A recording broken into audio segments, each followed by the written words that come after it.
Salut à tous. Je suis ici aujourd'hui pour partager une histoire qui me hante, une histoire si douloureuse et humiliante que j'ai du mal à trouver les mots pour la raconter. Je ne vais pas cacher quoi que ce soit, je vais tout dire comme ça s'est passé, parce que je suis à bout et j'ai besoin de vos conseils. Ma vie est un désastre et je ne sais plus quoi faire. Je vous en supplie, écoutez-moi et aidez-moi à trouver une sortie, parce que je suis perdue dans un cauchemar dont je ne vois pas la fin. Je suis une femme mariée. J'ai épousé mon mari parce que je l'aimais profondément. Quand je l'ai rencontré il y a quelques années, j'ai tout de suite été attirée par lui. Il était charmant, attentionné, avec un sourire qui me faisait fondre. On vivait dans la même région, la capitale, mais dans des quartiers très éloignés. Moi, j'habitais près d'un coin modeste où je louais une petite chambre. Lui, il résidait vers une zone plus chic et huppée, loin de chez moi. Malgré la distance, on a commencé à se fréquenter. Il venait me voir de temps en temps, traversant la ville en bus ou en taxi, pour passer quelques heures avec moi. On parlait pendant des heures, on riait, on partageait nos rêves. J'étais folle de lui, et après 1 an et quelques mois de relation, on a décidé de se marier. Avant le mariage, il m'avait prévenu. À cause de mon travail, je ne peux pas déménager près de toi.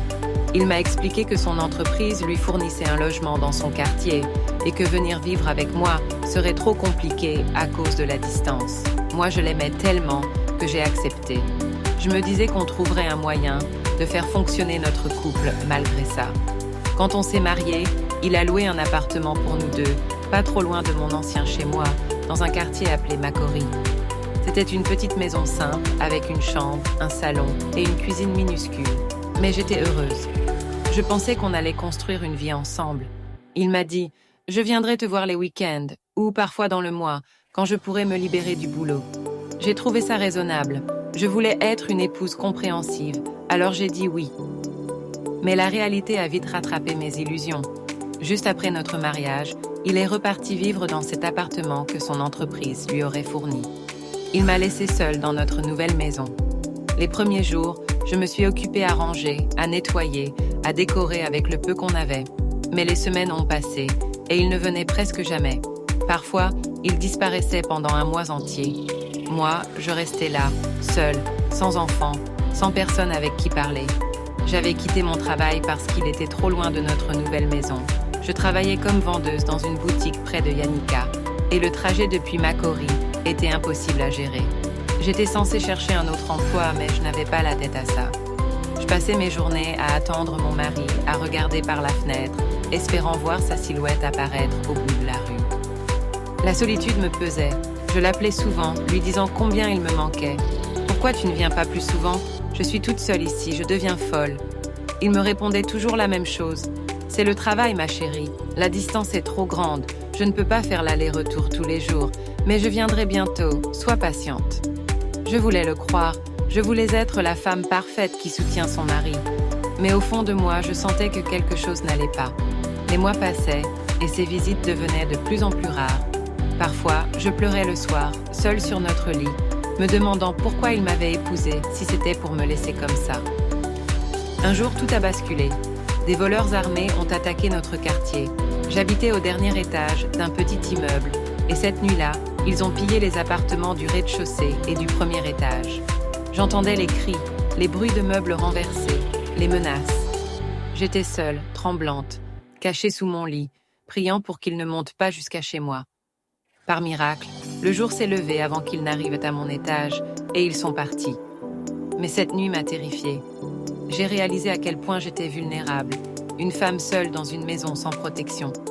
Et si mon mari avait été là, peut-être qu'il n'aurait même pas osé entrer. Le lendemain, j'ai appelé mon mari en pleurant. « Je ne peux plus vivre comme ça. Il faut que tu viennes vivre avec moi ou que je te rejoigne.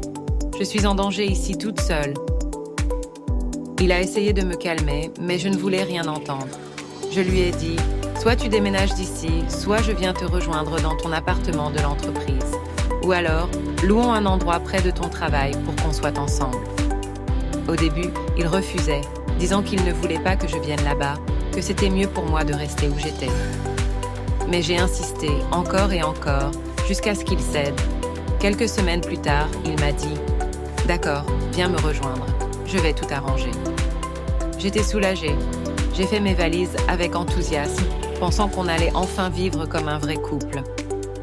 Quand je suis arrivée chez lui, dans cet appartement qu'il disait fourni par son entreprise, j'ai découvert la vérité. Ce n'était pas un logement de société. Cette maison, il l'avait construite lui-même. Il en était le propriétaire, le vrai propriétaire, et ce n'était pas tout. En fouillant un peu, en posant des questions aux voisins, j'ai appris qu'il avait été marié avant moi, qu'il avait une autre femme et des enfants dont il ne m'avait jamais parlé. Il m'avait menti sur tout, sur la maison, sur sa vie, sur son passé.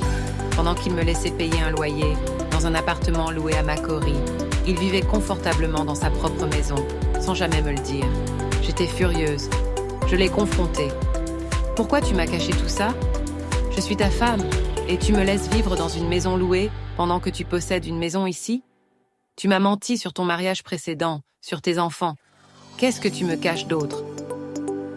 Il s'est excusé, les larmes aux yeux. « Je suis désolée, je ne voulais pas te faire de mal. Je pensais que c'était mieux de te tenir à l'écart de tout ça. » Mais ses excuses sonnaient creux. Pourquoi épouser une femme si tu ne peux pas lui dire la vérité ? Malgré ma colère, j'ai décidé de lui donner une chance. Je me suis installée avec lui dans sa maison, espérant qu'on pourrait repartir de zéro. Mais là, j'ai découvert autre chose. Il vivait avec un ami, un homme qu'il appelait son meilleur pote. Ce type était toujours là, partageant tout avec mon mari. Il portait les mêmes vêtements, mangeait la même nourriture, conduisait la même voiture. Si mon mari allait quelque part, son ami le suivait comme une ombre. Ils n'étaient pas frères, pas cousins, juste des amis qui se connaissaient eux depuis longtemps. Plus longtemps que moi, apparemment. Au début, ça me dérangeait, mais je me disais que c'était leur amitié, que je devais l'accepter. Mais ça a vite dégénéré. Un jour, j'ai nettoyé les chaussures de mon mari pour qu'il les porte au travail. Je les ai cirées, posées bien proprement dans sa chambre avec une chemise assortie. Quelques heures plus tard, son ami entre, prend les chaussures et les met. J'étais choquée. « Ce sont les chaussures de mon mari, pourquoi tu les prends ?» Il m'a répondu tranquillement. « C'est ce que je veux porter aujourd'hui. » J'ai regardé mon mari, attendant qu'il dise quelque chose, mais il a juste haussé les épaules. « Laisse-le, j'ai d'autres paires. Tu peux en nettoyer une autre pour moi. » J'étais sidérée. Si je nettoie pour mon mari, pourquoi un autre vient profiter de mon travail ? J'ai arrêté de nettoyer ses affaires après ça, lui disant qu'il pouvait se débrouiller tout seul. Et ce n'était pas tout.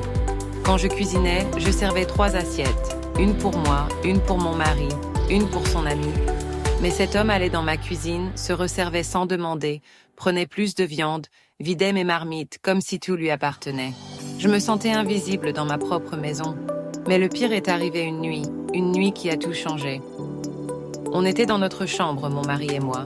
C'était un moment intime, un moment de couple. On faisait l'amour, moi allongée sur le lit, lui au-dessus de moi. J'avais les yeux tournés vers la porte et lui me tournait le dos. Tout à coup, la porte s'est ouverte. Son ami est entré, comme si de rien n'était.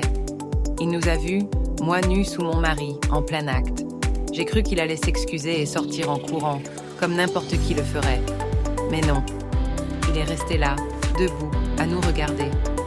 J'étais pétrifiée. J'ai essayé de pousser mon mari, de lui faire signe que quelqu'un était là, mais il a continué, comme si ça ne le dérangeait pas. J'ai murmuré « Arrête, ton ami est là !»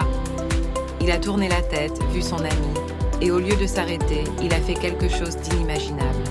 Il s'est retiré de moi et a dit à son ami « Viens, entre, prends-la !» J'ai cru que j'avais mal entendu. « Quoi ?» j'ai crié. « Tu veux que ton ami me touche ? Moi, ta femme ?» Il m'a regardé calmement et m'a dit « Allez, fais-le, je veux essayer quelque chose de nouveau. » Son ami s'est approché, prêt à obéir, comme si c'était normal.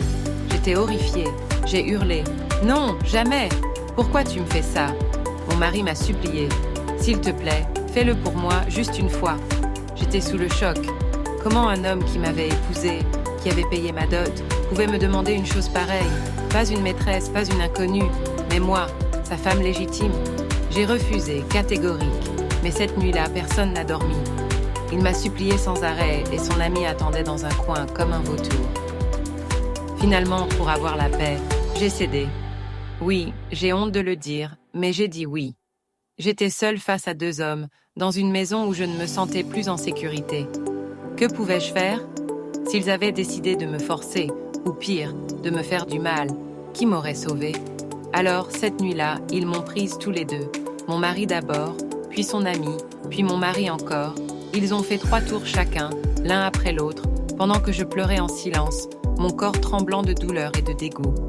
Le lendemain, j'avais mal partout, une douleur physique qui n'était rien, comparée à celle dans mon cœur. Et ça ne s'est pas arrêté là. Après cette nuit, c'est devenu une habitude. Chaque fois que mon mari voulait faire l'amour, il attendait son ami.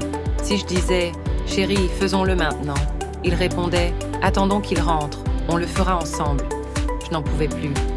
Pourquoi on ne peut pas avoir notre moment à nous? Pourquoi ton ami doit toujours être là? Mais il insistait, comme si c'était normal. Ça s'est transformé en routine. Matin, midi, soir, ils me prenaient à tour de rôle. J'étais devenue un jouet entre leurs mains, une esclave dans mon propre mariage. Parfois, je tombais enceinte.